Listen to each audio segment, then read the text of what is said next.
So I've been wanting to talk about this drama for quite a while now. A YouTuber named Sneako, or a previous YouTuber on this website named Sneako, who was now banned, but at the same exact time, he's kind of just heavily known as the YouTuber that used to make videos about political topics. And a lot of them he didn't get horribly wrong, but a lot of the times he would straight up just say some very objective, and I wouldn't really even say objective, but he would try to make subjective opinions extremely objective. And it's nice to have political channels around because sometimes they do vary from opinion to opinion, and that makes it an entertaining thing. But sometimes some people just say some really stupid and really lame, like dumbass opinions that don't make any sense at all. And Sneako kind of did fit into that bunch a lot of the times. Of course, there were other people like Hassan that just fed into his audience's humor, and they had some shit humor, but and well, even he continues to still do that actually. So fuck you, Hassan. And there's absolutely no way this video could be biased because I'm simply going to be stating opinions based all around Sneako. That is going to have absolutely nothing to do with Penguin Zero, since Penguin Zero was obviously not in the wrong at all during any of the times they have gotten into any kind of sample of drama. Even their latest conversation right now just kind of sounded like the same exact thing, except they were talking through a fucking telephone this time. I also don't like how Sneako likes to pretend, like literally play pretend that he's the merit advisory god of relationships. This guy is straight up a cuck. He's actually a cuck, and he's coming after Penguin Zero, that is in a monogamistic relationship, which has been the traditional way of living a relationship or living in a relationship since really before King George II. And for him to be questioning that and talking about that and acting like it's not no longer a traditional thing, even though it literally still is a traditional thing. I mean, it has been a traditional thing before Sneako was even conceived.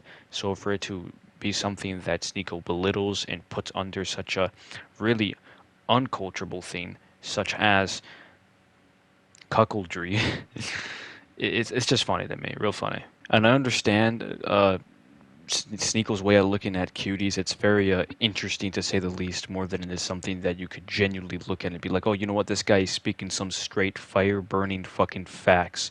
It instills in my brain.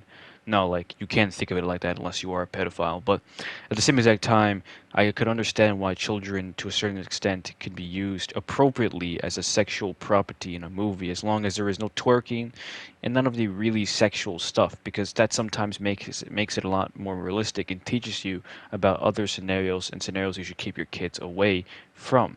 I'm not saying it's a good thing to have a child twerk on camera. I think that's very unnecessary, and to also zoom into apparently their ass.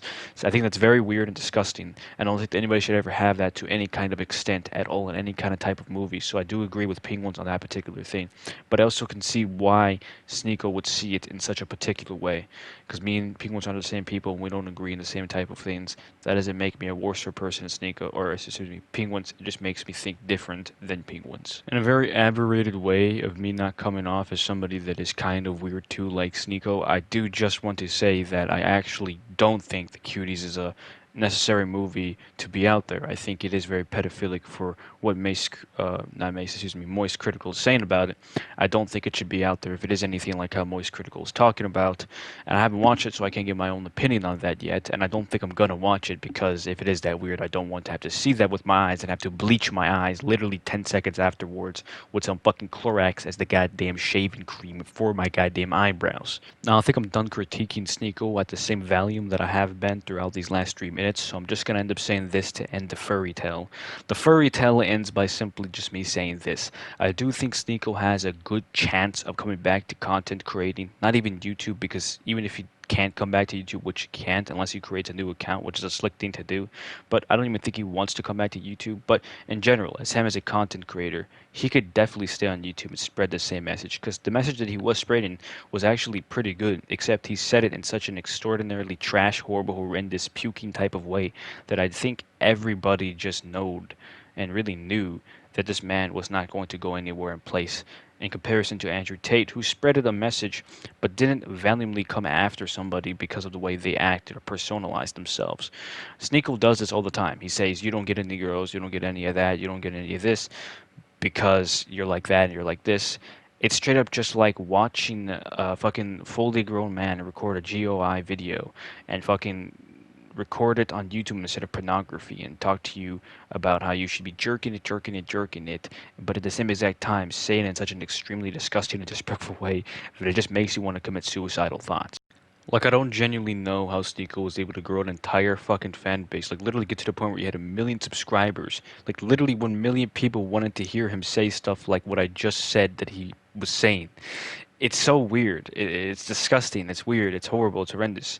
Now, I used to watch Nico's videos a while back ago because I thought that some of the stuff he was saying was actually agreeable, was actually interesting stuff, but it really wasn't too much because the stuff that he did say relevated to a certain extent and could be relatable to a certain extent, but it didn't hit the full marker like how Andrew Tate would be a lot of the times. And as a young male myself, I do look for motivation and inspiration in other young men or older men so I could one day be something like that myself. Because me personally, I don't have a father. So anytime I have another man come into my life, I do take a little bit from them and I implant it in something. That's what I've been doing for years now from other people around me in movies and stuff like that. That's how I've crafted my manhood. So to see somebody like Sneako that has such an extreme platform waste it all, it's really just a sad, sad thing. But I do genuinely think it will be able to come back. And tell me, guys, do you guys think it will be able to come back? Yes or no? I do genuinely think it will be able to come back.